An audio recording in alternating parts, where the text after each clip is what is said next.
Hello, beautiful souls, and welcome back to the Perfectly Imperfect Spiritual Podcast. We have 54th episode today.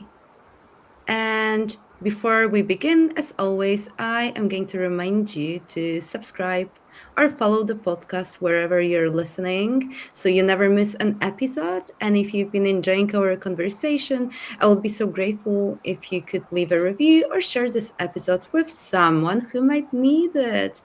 And you can also find me on Instagram at Marta, the medium. Okay, now I'm so excited to introduce today's guest, Claire Baker. She's a somatic coach and mentor who guides women who grew up in chaos and dysfunction to find safety in their own bodies, repair their relationship with money and self worth, and create the security they longed for as children. Through a blend of nervous system education, reparenting practices, and compassionate somatic work, she helps women move from survival mode into self led, empowered living. Claire, welcome to the podcast. It's such an honor to have you here. Thank you, Marta. Okay, I always get excited because I never know where this conversation is going to take us, but I trust that whatever we are going to discuss today is meant to be discussed. Yes, yes. So, Claire, could you share a little of your own journey with us? What led you into this work of somatic coaching, or any story that you would like to start this conversation with? Yeah, yeah. So I've just turned 42. I spent the vast majority of my adult life working as a hairdresser. I I worked really hard as a hairdresser, and in a very short amount of time, I hit all of my goals. So I wanted to work in a very high end Mm-hmm. hair salon in London. I wanted to work on photo shoots, fashion shows, in Paris, Milan, New Mm-hmm. York, London. I wanted to work with celebrities, more kind of fashion celebrities than acting celebrities, and everything that I set out to do, I did it, and I did it in a Mm-hmm. really, really short amount of time. And I had grown up in a really dysfunctional household. My father's a heroin addict, still is today. There was lots of domestic violence. I grew up running away from my father. Me and my mum, we would run away. We would go and live in women's refuges. Mm-hmm. Ultimately, to repeat the cycle, she would always go back to him. So I had a childhood that was really chaotic, really unstable. But I found a passion in hairdressing, and I found a potential within myself that I didn't know was possible. So everything Mm-hmm. that I set out to do, I did. So by the time I hit what I would say was like my peak, which was around 2011, I had clients flying me all over the world. So I had clients flying me to Los Angeles every 6 weeks to do their hair. I was going Mm-hmm. to the Yellowstone Club in Montana. I was being flown to Monaco. I was on Fashion Week teams. So I would go to Paris Fashion Week, work backstage, Milan Fashion Week, New York. I was doing everything. And Mm-hmm. the pinnacle was that I always wanted to work backstage at the Victoria's Secret show Mm-hmm. in New York. And I got drafted for that show. I went to New York to do the show, and I had this moment kind of in the middle of the show. The show, the way that it's presented on TV is not how it is Mm-hmm. backstage. It's a whole day. They film the catwalk multiple times, so you're there from maybe 5 a.m. in the morning until 7 p.m. at night. You're just touching up the hair, and I was like, this was my dream job. I was like, oh my god, here I am working my dream job. And then I remember coming out of the bathroom, and I saw one of the Victoria's Secret's angels, and I said to myself, oh my God, here I am here I am at this, like, my dream. Mm. And then it hit me that here I am living out my dream, and I'm still me. And Mm-hmm. it was like a dampening. It was like, Mm. oh, I thought this was going to feel different. I thought, like, this whole, and slowly I unraveled that this whole pursuit in that career Mm-hmm. was a pursuit of trying to be someone. And what I Mm-hmm. ultimately realized backstage at that show was, yeah, I am someone. I'm still me. Like, I was searching and thinking that when I do this thing, I become this person. And Mm-hmm. it was literally like rocks just falling down on me. Like, oh, I was like, oh shit, like, now what? Because I thought that Mm-hmm. this, like, I thought that this was it. Like, when I get there, I've, like, reached the top of the mountain. But I did Mm-hmm. reach the top of the mountain, and I was still me. And it took me back to really unraveling what this all was. And it was just a pursuit of um, seeking outside validation, because in my childhood I never felt seen. I never felt like what I wanted or my needs were never really met. So I didn't feel like I meant anything specifically to my mother, because she would always go back to my father. Mm-hmm. And what I got from this was, oh, this was all I achieved, everything I set out to do. So I know that anyone can do anything that they want to do, but it was Mm-hmm. all from survival energy. It was Mm-hmm. not, it was like not my sole goal. It was not like, it was purely survival to try and meet these unmet needs from childhood. And it was, and sometimes I say dreams are wonderful and maybe they should stay dreams, because actually sometimes getting the thing that you want, you realize is not the thing that you want at all. Mm-hmm. I love it. And especially, like, I keep hearing the word manifesting. What we manifest when we are in that fear-based thoughts or in the survival mode, well, what we believe that we want at that given moment might be completely different.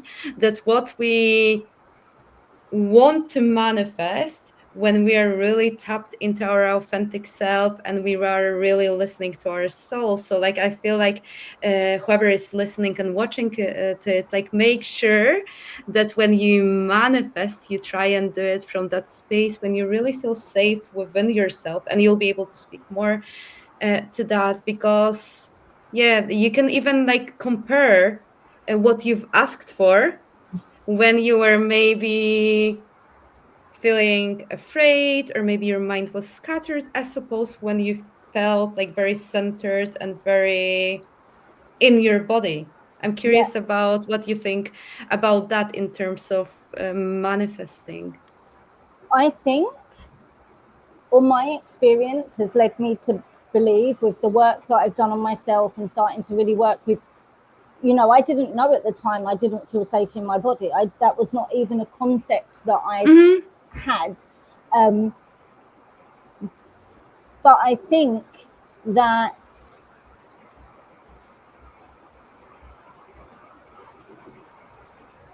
my mind just went blank.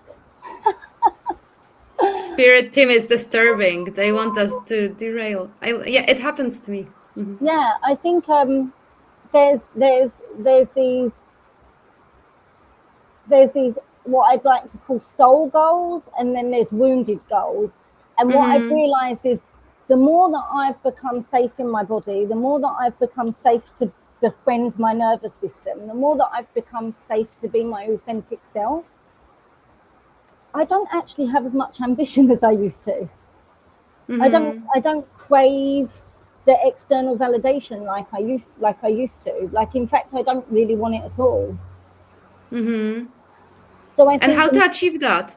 I'm curious how to achieve that, how to really go. If you can take us through the process that you took yourself, for anyone yeah, who's absolutely new, for anyone who's maybe still trying to meet those goals, but they feel unfulfilled and they keep chasing things, and then they feel like, I still feel a yeah. little bit of maybe emptiness or not really feeling uplifted, what can they do? Yeah, I definitely resonate with I definitely felt empty after. I was like, I don't get it. I just did all this hard work, and now why do I feel kind of like unfulfilled and empty? Um, for me, it was a really long process. For me, this is why I'm so passionate about working with the body, because Mm-hmm. after the Victoria's Secrets event, I knew, I knew logically I could do anything I put my mind to, Mm-hmm. and yet I just couldn't move forward. I just couldn't. I could not mindset my way forward, and it took me 11 years. And it took me 11 years, but the last 2.5 have been really intense, where I've been working personally with a somatic therapist, Mm-hmm. and it's a slow process. So I would say, can you make peace with the fact that this will not happen overnight? We're completely changing the way that your life was blueprinted, and that's Mm-hmm. not going to happen overnight. And we live in a world where instant gratification is like the thing, and Mm-hmm. this is a really slow process. And it took me working with a somatic therapist, learning about somatic parts work. So the work that I do with my clients is very similar to the work that I do with my therapist, and that is a blend of somatic work and parts work. So as children, the belief with parts work is we have this inner child who is our true authentic self. Mm-hmm. Throughout childhood, we have events, we have long periods of unwanted experiences that create these different parts that come in as protectors. So these parts, they don't work on the same timeline that we work on. They still think that you are the child that they set out to Mm-hmm. protect. So the idea is we start to befriend these parts and become really curious, like, oh, where is, you're saying that you feel a bit frustrated today, so where is frustration showing up in your body? And starting to Mm-hmm. really tap into, okay, so how do you know you're frustrated? Do you just know, or is there a feeling? Is there a sensation in the body? Because the sensations are the language of the body. It's trying to talk to us. And then Mm-hmm. we attach meaning to those sensations because we're meaning making humans. And then what you do is you work with those parts to befriend them so that they can trust you, so that you can get closer and closer and closer to your inner child or your authentic self. And it takes time. It takes time, especially if you're someone that has spent, a really long time trying to escape yourself. Mm. Yeah. And do you come to an understanding through somatic work, whether it is your inner child speaking or whether it's your adult self speaking? Because I truly believe there can be different parts of ourselves speaking, and they both can communicate. But like, correct me if I'm wrong. Like, I'm not a somatic therapist. I worked with a dance movement therapist, and I went through my own healing. So I and as a psychic medium, I do listen to my body. But I'm curious about your own perception. Like, do you become through that somatic work aware, whether it's your inner child or your adult self? So I think that your authentic self is your true adult self. I think Mm-hmm. that we react with the world from this wounded inner child, and these protectors are there to protect that child, and they don't trust us in the beginning. So for us to, there's the adult us that's in this world now, but this adult us really is working from a wounded child space. And then the authentic self is another part of you that is an adult part that's trying to, it wants to be set free, but it Mm-hmm. needs to trust you to be able to do it Mm-hmm. and give it what it needs. So I don't think that there's any right or wrong. Everyone's perception about their parts are a little bit different. Mm-hmm. Yeah. And could you talk about your own experience and then how you help your clients in terms of, well, first of all, like how can someone recognize if they're in survival mode and what are the first steps out of it? So I think one of the ways that you can recognize if you're in survival mode is having a sense of urgency when there's no urgency. So, for instance, my husband, even now, I will be washing up the dishes and he'll say, "Why are you washing your dishes so fast?" And I go, Mm-hmm. "Oh, actually, Mm-hmm. why am I washing them so Mm-hmm. fast? Like, what's this internal urgency? Like, I just noticed it a couple of weeks ago. I take a daily walk and I noticed I was walking really fast and I was like, hold on, why am I walking so fast? I have nowhere to be and I have no one to answer to. I have all the time in the world. So why am I rushing? So I think rushing when there's no need to rush um, is a sign. I think a sign that you're in survival mode, I think the biggest sign for me was that I had things that I really wanted to achieve and I felt like there was an invisible wall in front of me that I just couldn't mindset my way past. So you have all of these things that you want to do, but there's just this something that stops you doing them. And it's not laziness. And, it can show up as procrastination. Um, I think that people use the word lazy a lot for people who are actually stuck in kind of a functional freeze um, or even collapse. So I think if you notice that you've got things that you really want to do, that you're procrastinating and not doing them, that's a sign. I think if there's things that you want to do and someone says to you, and this is my personal experience, well, I guess you just don't want them bad enough, and you literally want to scream at that person because there's nothing more that you would want, but there's just this weight, or like I call it like an invisible wall that's just you can't seem to get past. Those for me would be big signs that you're in survival mode. Mm-hmm. And when did you make that conscious decision that you wanted to work with women? And when could you take us through that process, how you've become who you are Mm-hmm. today? And if you can talk about the support that you provide for your clients. Yeah. So if I go back to when I did the Victoria's Secret show, Mm-hmm. I I kind of, after that whole situation, I felt I really want to do something that's more meaningful. So I knew that I really wanted to either coach or be a therapist. And Mm-hmm. again, this invisible wall started to show up. So I went and trained to be a therapist and then I quit. I was like, I don't know if I Mm-hmm. can do this. I trained to be a coach and I quit. I was like, I don't know if I can do, like, it was just this stop, stop, start, stop, start, stop, start. Really, what has helped me is working with a somatic therapist. That's what's allowed me to move my life forward. I also, I'm not sure if you're familiar with, there's a lot of stuff online where it's like you have to know specifically the person that you help and the specific transformation that you give them.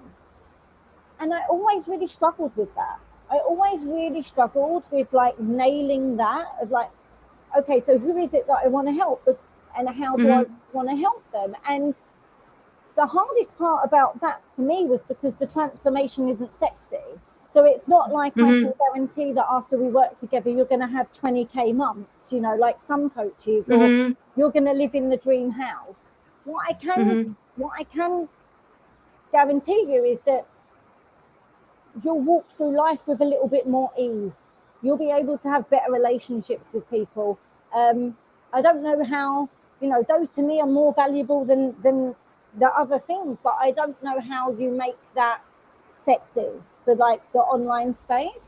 But how I came to like working with women that grew up in dysfunctional families and chaotic households was someone just said to, I had a friend that was going through a bit of a crisis and her mum rang me up and she said, Claire, you know about dysfunction, you know about addiction, you know about chaos. I really need your help on this. And I was like, oh, I kind of do. Like, I kind of Mm-hmm. do because that was my life. and it's not my life now, and it's not the life my children have. So there's been a transformation, but I never really acknowledged the transformation because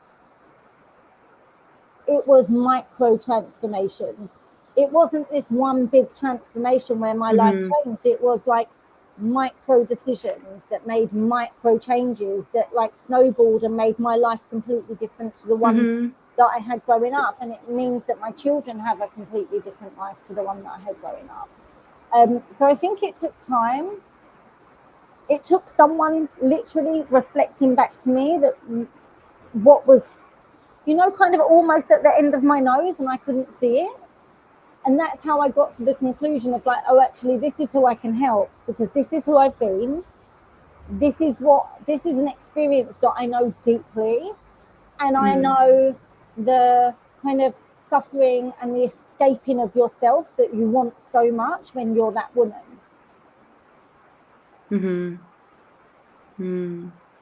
And how do you describe the difference between talking about healing and actually embodying healing? Embodying healing versus talking about healing. Yeah. I think that that's the part where it's getting into the body, because I think that one of my mentors said to me maybe a few months ago, she said, we talk about awareness being the first step, right? So awareness is the first step. Awareness can also be a prison if you don't do anything with that awareness. And my best friend years ago, we were both homeless, living in a homeless shelter. She was a heroin addict and she was getting clean. And she said to me, what's the point taking the same journey to work if you know that there's a hole in the road? But we keep taking the same journey to work, even though we know that there's these holes in the road. Yeah. Yeah. And could you talk about your own, well, I want to know about you more, a little bit of your, or a lot about your Yeah. personal journey. Like, yes. So, sorry, going back to the question that you asked in terms of like, so the knowing that there's a hole in the road is like, we can talk about it, we can know that it's there, but we have to make the micro decisions to change things. And that's where slowing down and getting in touch with the sensations in your body, because when we react, when we display behaviors that we're embarrassed about, 9 times out of 10, they're kind of automatic, that in the moment you've lost control of them. And it's because your bucket's become filled up. To clear your bucket, we need to slow down to give yourself enough space for this stuff to come out in a safe container so that it doesn't come out in ruining your relationships with people, or ruining your opportunities at work because you reacted in a way that was maybe deemed inappropriate. It's really the way that I've had a transformation, in a way that I help my clients transform, is really learning to really get in touch with these bodily sensations by slowing down and giving them the space to be experienced, to be witnessed, to start to realize that they're there. And how can we slow down? What advice, like what are the practices that you would recommend to anyone who is completely new to it? Yeah, I think the first practice that I would recommend would be a practice called orienting. So if I was in this space now and I wanted to orient, I would look around the space. And the first thing I would do to make my nervous system feel safe, is that I would notice where all the exits are. If I need to go, if I need to flee, if I'm in danger, if I know where all the exits are, that's going to give me a sense of safety in my body. So slowly I would notice, okay, there's an exit over there and there's a window here. And I'd start to really slowly look between where I am and the exit, and then coming back. Okay, this is where I am and the exit's there, and there's an exit here, and I can look over here. I know I can get out if I need to, and then come back. Then what I would do is I would go into another orienting practice where I would look around and I'd look for something that intrigues me or I find beautiful. So in Mm-hmm. front of me, above you right now, there's a beautiful picture of a toucan. So Mm-hmm. I would take a moment, and this is a really important, not only for orienting, but um, learning to receive, like learning to receive what's good, learning to receive love, like receiving more. As you Mm-hmm. look at this thing that you find beautiful, can you notice how it's making you feel internally? And can you stay with that sensation? And can you, even if you're like, this sensation is really overwhelming, can you just stay there a couple seconds more? Like, you don't have to stay there a minute, you don't have to stay there an hour. Can you just stay there 1 second more? And if you can start to do these practices, and each time you do them, you do, okay, I can stay with this for 5 seconds more today, and start to receive it and notice how it shows up in your internal space. That's how you Mm-hmm. start. That's how you start to feel safe in the body. That's how you start to become more embodied. This is Mm-hmm. how you start to really heal. Mm-hmm. This is so important. And are there different practices that you would be able to recommend for anyone who is aware that, oh, let's say I'm now in a fight mode, I'm in a flight mode, and then I'm in a freeze mode? Like anything quick that would help the viewers and listeners that are aware that they are in this different, in those different types of survival modes. Well, I think when you're instinctively in them, it's really difficult. Like parts of your brain, like logical parts of your brain, go offline. This is like the Mm-hmm. animal brain is on. I think in the moment there probably isn't anything. It's like telling someone to calm down. It's like a complete waste of time. But Mm-hmm. as you know, these intense sensations in our body really only stay for like 30 seconds to a minute. Once that's subsided, and you're building awareness and you're noticing, okay, I just did that, my first thing would be, what sensation is very present in your body now? What is alive for you in your body now? And coming in and noticing that. If you have an argument with your partner, one of the things that I notice is that I go into flee. If I'm in conflict, my flight mode goes on. I can now do it in the moment. I notice that my feet start to tingle. And I go, Mm-hmm. okay, I know what's happening now. But Mm-hmm. it took me to do the work slightly just after the event to get to the point where I can now experience it in the moment, because I built Mm-hmm. capacity to do that. Before, I didn't have capacity to do that. I was just instinctively, go it like the tiger's coming and I'm going to run. Where when you realize, okay, there's no tiger coming, where am I feeling this? What am I feeling? How does this feel? What is alive in me right now? And give it some language and be with it. Mm-hmm. I love it. And I know you're giving hope to anyone who is still so much in the survival mode that you can overcome it, and that, as you've been describing, that you can still maybe experience levels of survival mode, but with the right therapist, with the right practices, you can bring yourself back quicker to, well, alignment keeps coming, but or to your regulated state. So there's always, so the idea around, my idea, what I believe to be true around healing, and especially the nervous system, is that Mm-hmm. we can, I want to use the right language, but repattern the nervous system. We're always going to have what's known as a home away from home. So we're always going to have one of those states that we visit more often than we'd like. The idea is that we would train ourselves to be more in ventral, to be more in our social engagement system. And we can only do that by noticing when we're not there and becoming really aware of what's going on in our bodies. So it's really tuning in and starting to notice the different states. And you can change. Like, it's absolutely possible that how you were imprinted as a child does not have to be how you live your adult life. It takes work. It takes work, and it takes dedication, and you kind of have to know you want it, and it's scary because it's the unknown. Mm-hmm.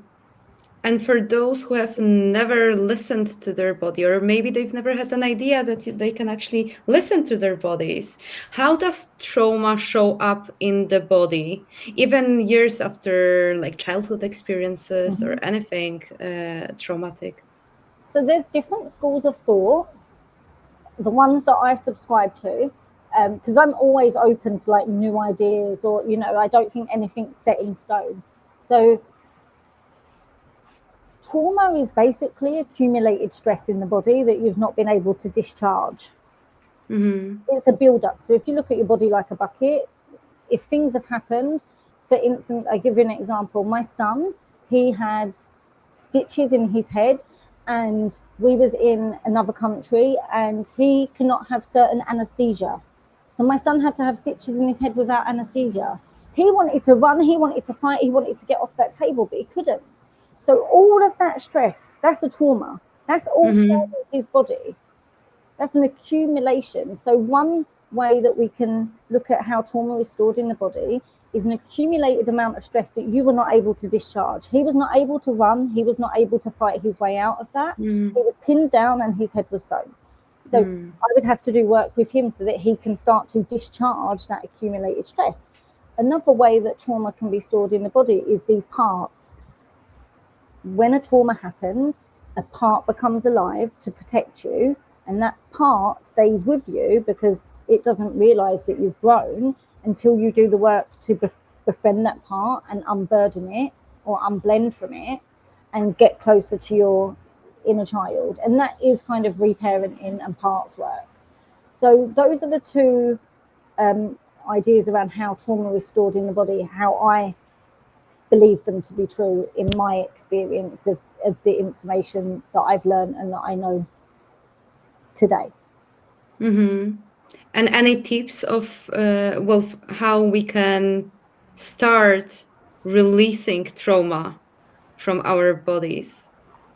Well, I definitely Uh, don't think that you can talk your way out of it, because I went to talk mm-hmm. therapy for years and I just spoke about the same thing over and over again. Mm, I do think that talk therapy is beneficial. I'm someone that I am I'm a verbal processor. So for me, therapy helps.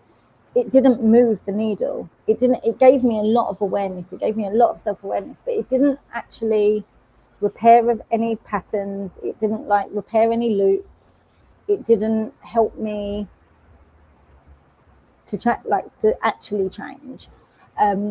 So I would say the starting, if you can, to become aware of the sensations in your body, that is the first, I would say, is the first step. And it could be hard. There was a time where I remember being with a friend and I was so angry, and she said, "Where do you feel it in your body?" And I said to her, "I don't, I just know I'm angry." And she was like, mm-hmm. she said, "What?" And I was like, she's like, "You're not feeling it in your stomach or in your chest?" And I was like, "No, I just know. I just know." So Mm-hmm. really getting used to how our body talks to us. It talks to us every day. Go and have a coffee, have a really strong coffee, and then notice how your body feels after. It's Mm-hmm. speaking to you. There's sensations. It has its own language, and really slowing down. I would say yoga could be a good start. It was definitely a start for me. Um, Although I don't think yoga is like the answer, but I Mm-hmm. definitely think that it can start to help you slow down. And I think I would choose yoga over meditation if you've done nothing, because yoga can help you start to slow the body and slow the mind in preparation for meditation. But if you're someone that holds a lot of trauma, I actually think meditation is not a good place to start. Mm-hmm. So important. Mm. I love it. I work with so many clients. Well, some of them maybe, or not maybe, I know they went through lots of trauma, but also there are other people who, in general, do not like to meditate in stillness. And that awareness that they can do walking meditation, that there are other ways of becoming mindful, like washing the dishes or doing something else, has been like so freeing to so many people. So I Yeah, love what you're saying, that even that they don't have to, do not force yourself to do no. something that people say you should be doing, but you feel like it doesn't resonate with you. Yeah, I did a in-person event just this weekend, and to really heal trauma, the person has to have choice, right? So someone telling you to sit there, close your eyes, and not move gives Mm, you no choice. And usually, when traumas happen, you had your choice stripped from you. So we're literally putting that person into a similar situation to what mm, caused the trauma in the first place. So when we did the event the other day, I said, I'm going to invite you to do some things, but if you want to lay there and do nothing, if you want to sit there, you want mm, to, you just do what you feel the need to do, because the most important aspect of this event today is that you listen to your body above anyone else. So if I invite you to do something, please don't feel you have to do it. You don't have to please me. I want for you to listen to your body. I want you to be deeply rested. If I ask mm, you to breathe in for 8 and out for 16, and you can only do 4 in and 6 out, great. If you can do 3 in and 2 out, great. Trust that you have you know. I think that's really important. Whereas, because I'd been on this search to kind of like heal, I did everything. I did all the meditations, like sit there, don't move your body. It just isn't helpful for a lot of people. Where, like you mm-hmm, said, a walking meditation, because if stillness is a trigger for someone, at least if they can walk and they can be in the moment and they can notice, okay, my legs are moving, I can do this slowly, I can notice how the air is on my face.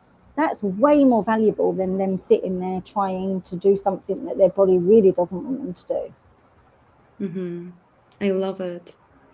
Yes, and to be, well, I hope if you're watching it or listening, that you'll feel empowered to listen to your body and do what's right for you. Something that has just popped into my mind because I went through lots of abuse myself, and I grew up in a dysfunctional family. And I remember, well, I want to ask you about the importance of breath, but I remember even a couple of years ago, I attended some retreats, and they were doing those like the how do you call it, is it the fire breath or Mm-hmm, the, mm-hmm. and I absolutely cannot, or I wasn't able to do it. And then like practitioners couldn't understand, oh no, that should really make you feel like relaxed. I'm like, no, this is putting me back into a fight and flight. I cannot do Yeah, it. So I've experienced as well various practitioners trying to impose the idea of what should work for me. And then I grew up in that understanding, like, no, I don't like doing it. I also don't do, even now, cold plunges, for instance, because that sets my body in the, I'm a warm bath. Yes. um, yeah. I yeah, am. It's a really women. interesting, what you've said is really interesting. So back in 2020, because I was on this journey of trying to like find the thing that I'm going to do, I trained as a breathwork teacher, and I trained in the type of breathwork that's the hyperventilating type, that's Mhm, completely like ultra, puts you really in your sympathetic nervous system. And for about a year, I was like, this is the best thing since sliced bread. Everyone needs to do it. I now have done a 180. Now that I have learned about the nervous system, I do not do that breath work at all on mm, anyone, because I actually think most people are spending way too much time in their sympathetic. Putting them in a sympathetic state when they're already is just too much. mhm, Also, it can be dangerous because if the person holding the space doesn't have the tools and the resources to support you, if something really traumatic comes up for you, mhm, like I need to know that that person's capable. Like mhm, I just think it's interesting because I eat humble pie because I was that instructor, and now I'm like, no, listen to your body. Do not listen to me. I'm going to give you some invitation, and if you feel like you want to do them, do it, and if you don't.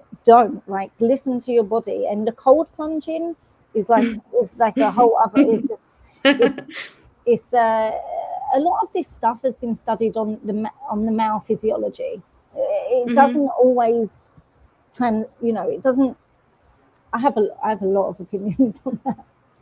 No, I do as well. And no, it's important. Yes, choose your practitioners wisely, and know that you can always leave a class, and you can. It's okay to speak your truth. It's okay to say no, especially for those who maybe have not been or are not used to like speaking their truth, or they have not been able to do it. It is okay. You're not to please the practitioner. Just like follow your intuition or the gut feeling. Trust yourself.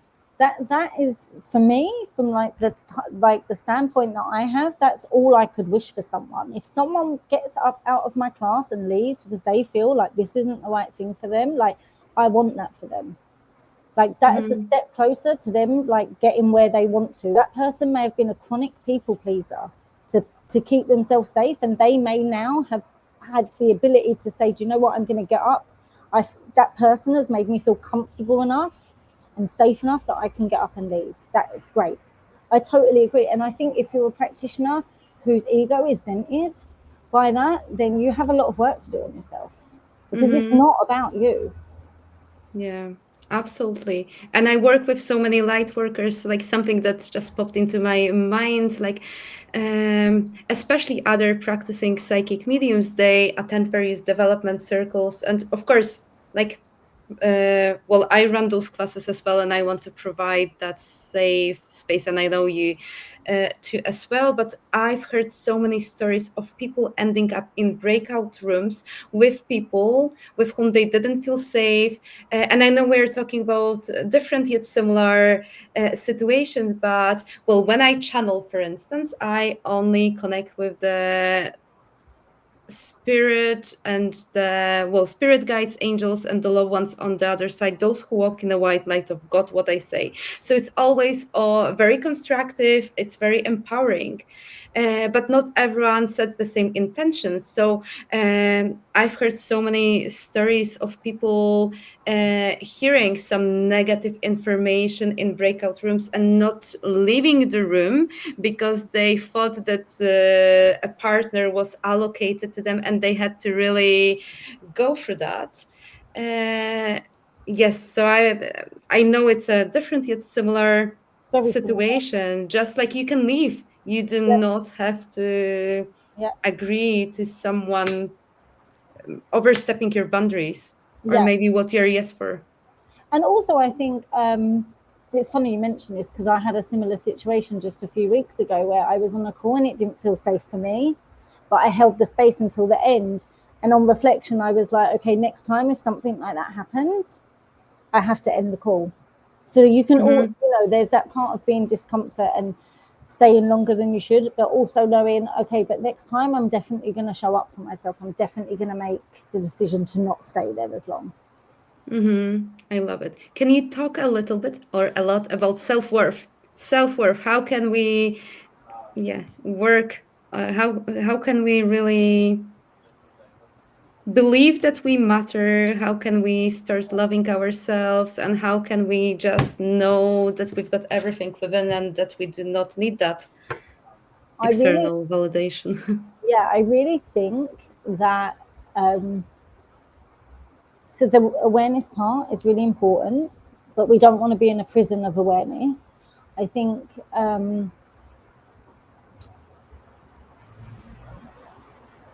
self-worth, if it wasn't built for you in your childhood, I think this is where the reparenting comes in. And I think it's by these micro decisions of like making decisions about things that you are going to do for yourself and keep them. So if that means that, I'm just trying to think, you know, I really have this intention that I want to read a little bit more, and that you can read just 3 pages, maybe one page, even one page, Mm-hmm. one paragraph. You can just start with one paragraph and really acknowledge that you did the thing. Like, really acknowledge that you showed up for you. You thought that Mm-hmm. you were important enough to show up and read that. It's like, it's such a small thing, but then the Mm-hmm. next day, can you read the whole page?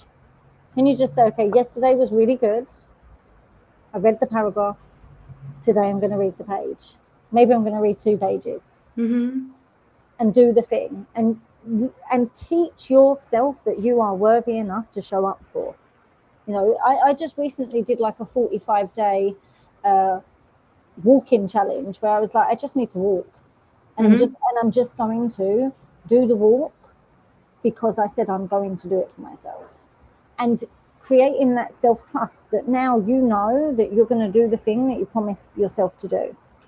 And if you don't do it one day, that's fine. Just do it the next day. And if you can walk for 5 minutes instead of the 45 minutes that your normal walk is, still do the 5 minutes. Just these, like, I think there's no big shiny way to do it. I think it's really like these micro moments, these micro choices, but really acknowledging them, and really acknowledging that you did them, and really start Mm-hmm. to slowly learn that you can, that one, you're worthy to receive those things, and two, that you can trust yourself to do those things. Mm-hmm. I love it. I go to the gym every day, most days, Yeah. and I love it. And I shifted my perception years ago. I did lots of physical activities, and I considered it to be a punishment because of being forced to be a professional tennis player by my father, because of other people telling me what I had to do. But now I do it from the space of self-love. I just love it. And when I exercise, first of all, it grounds me, it brings me back to my body. And what you've just mentioned, I show up for myself, and now I feel like I've created that new, I'll call it neuro pathway. So I don't question whether I feel like do it. Well, first of all, I get so excited and I'm like, yes, I get to exercise. It's not like I have to, I Yeah. get to do it, and how amazing it feels. Yeah. Especially with exercise, I think if there was one thing I would say to start with, it would be exercise. I mean, the reading is great and it's an easy in, but if you can just exercise for like 5 minutes one day, and then do it the next day for like 7 minutes, and it doesn't have to be like, I think we believe that it has to be an hour long workout class every day. It really doesn't. Like, it really has to be manageable, because I think that a lot of people live lives that they feel are unmanageable. It has to be manageable. It has to be something that's small enough that you can, like, chip away at it. And maybe what happens is you do a little workout at home for, like, I don't know, a month, and then you start going to a gym class because you've kept that promise to yourself. You feel that you're Mm-hmm. worthy enough to show up for yourself. Mm-hmm. And what are other ways we can reparent ourselves? And is there a difference between reparenting yourself when you had a challenging relationship with your own fathers, a father figure versus a mother figure? Would there be a different practices in terms of reparenting yourself, or is it just a general? Well, it's not just, because I know anything will be very useful, but I'm curious whether there are different practices. Um, in I would say that, okay, so there's going to be some people that are really, like, they're strongly into father wound, mother wound, kind of reparenting stuff. I kind of sit in the middle somewhere. Um, I think it really is establishing the needs that you didn't have met. Like, what are the needs that you didn't have met as a child, that you can start to see in your life as showing up in ways that are, like, no longer helpful to the life that you want to live. um, and what's the smallest, most micro thing that you can do to meet those needs? And I really think that is reparenting. It's literally, Mm-hmm. it doesn't have to be this. You don't have. You can go to ceremonies, you can do mother wound work. It's all valuable. But for me, it's like, I'm a busy mum. I've got Mm-hmm. 3 kids. Like, how can I reparent myself whilst parenting these children, especially when like you don't actually have a model of what a good parent looks like?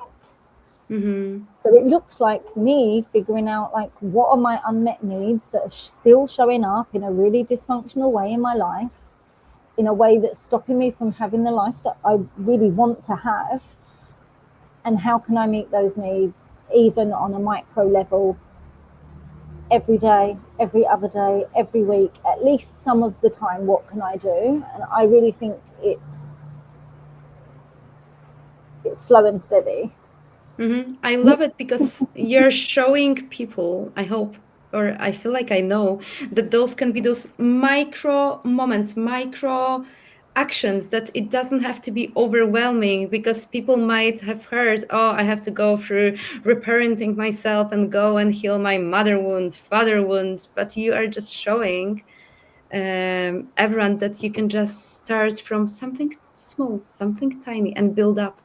Yeah, I think because I've done all of the things that you've said, like I've done Mm-hmm. all the things, and I've Mm-hmm. definitely been a kind of all or nothing person, and it didn't Mm-hmm. really result in the life that I wanted to live, which is, just a peaceful life, really.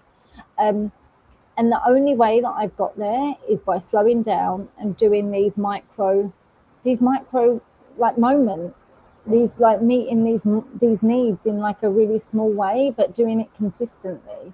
That's the only way that I have seen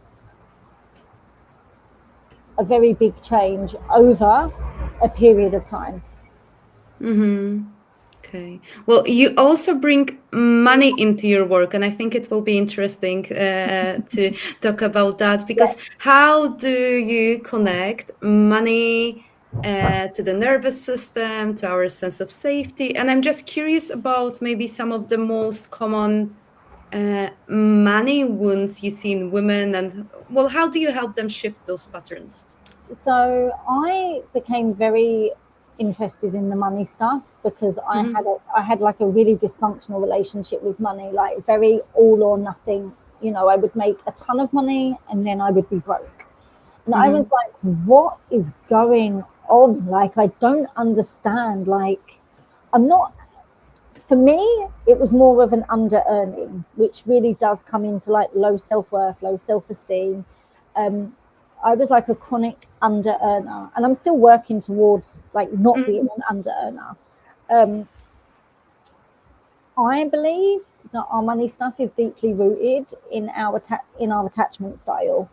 So if you're someone that leans heavily to being more of an avoidant in a relationship, the chances are, not always, because we can have different attachment styles in different areas of our life, but usually you'll find that you're probably quite avoidant when it comes to money. Or if you're someone that's insecurely attached, probably got a bit of an insecure relationship with money. If you're someone that's got a disorganized attachment, where I'd say I'm kind of somewhere that's like insecure and disorganized, you've probably got this kind of like feast or famine going on, really hard, find it really difficult to receive. Like, I learned very I learned from a very young age that receiving came with conditions, makes it really hard for me to receive, even to be paid for the work that I've done. Makes it really Mm-hmm. hard for me to be received.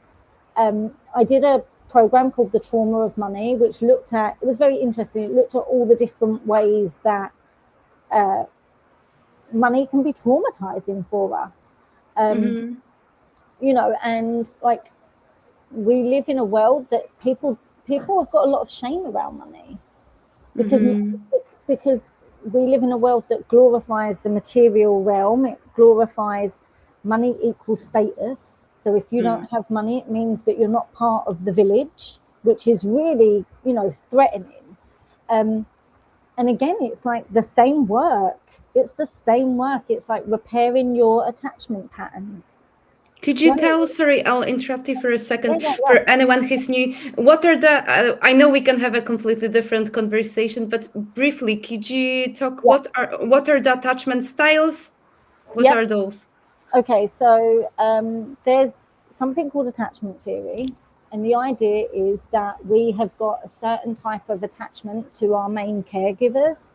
So it doesn't necessarily mean your mum or your dad, because if you was raised by a grandparent in foster care, it was whoever was that main caregiver. If you were someone who had a consistent caregiver who was able to meet most of your needs, the chances are that you'd have a secure attachment. So they can go and leave, and you don't fear being abandoned because you know they're coming back. Then there's insecure attachment, which is they probably met some of your needs some of the time, and sometimes you was worried that they weren't going to come back. So someone with an insecure attachment may really struggle and feel, it can show up like, if I spend this money, no more's coming. If I spend this money, like there's no more. It can also look like, if my partner goes out with the boys this weekend, he's going to find someone else and never come home. It kind of, that's how I would frame it. Then you have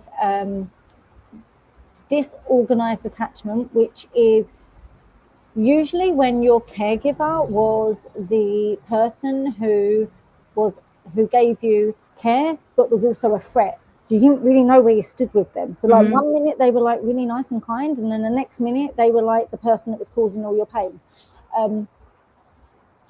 That can really show up in, I would say, feast or famine.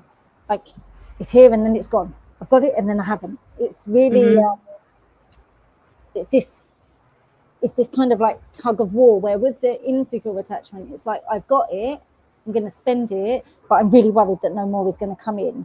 Where with the disorganized, it's like, oh, it's come and it's gone, and it's come and it's gone. And you do have that, no more's going to come. I don't know if any more's going to come, but it's kind of like you're almost scared to receive it, but then you're scared without it.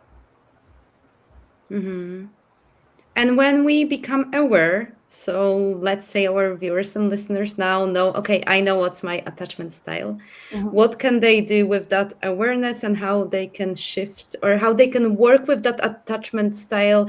As opposed, I don't want anyone to punish themselves for a particular attachment style, but how they can work with that, and how the awareness of their attachment style can empower and help them to really heal those, well, whether money wounds, and I know it can relate to relationships, it can relate to anything.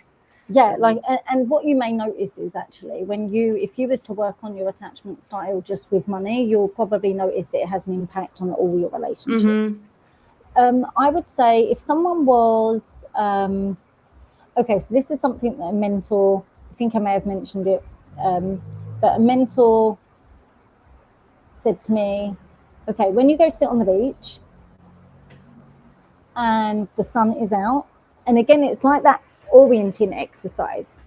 Okay, can you sit with receiving it, and then receiving a little bit more to the point that it's like uncomfortable for you, and then just let go?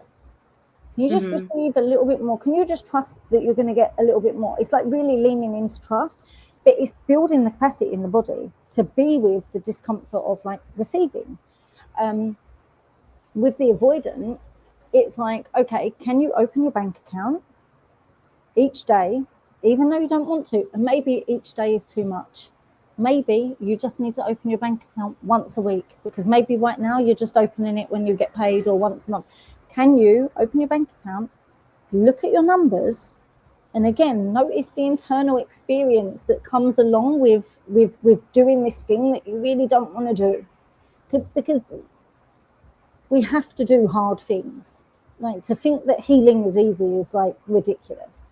Like, there's a moment of discomfort that needs to be met at each one of these, these remedies, and it's becoming comfortable in the discomfort, even if it's for just 1 second more, that's going to move the needle. So for instance, it could be,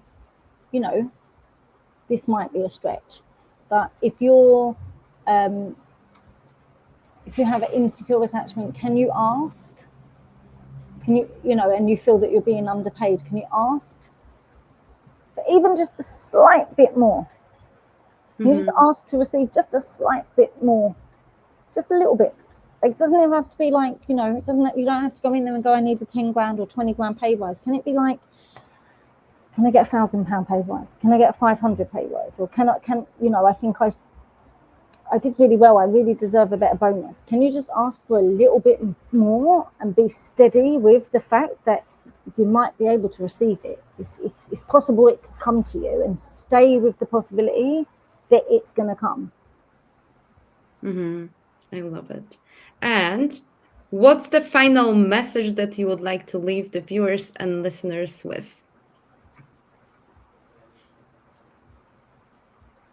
Um, I think my main thing is, and I wish I could say it more succinctly, I just think that there's a lot of women walking around feeling terrible about themselves and not realizing they're just living a blueprint that was created for them in their childhood, and that they make absolute sense in how they behave, how life is happening for them, and that they also can do something about it. Mm-hmm. They Thank you. they don't have to stay there. This is so powerful. And well, finally, how can people work with you and where they can find you? So I have a Instagram handle which is Slow with Claire.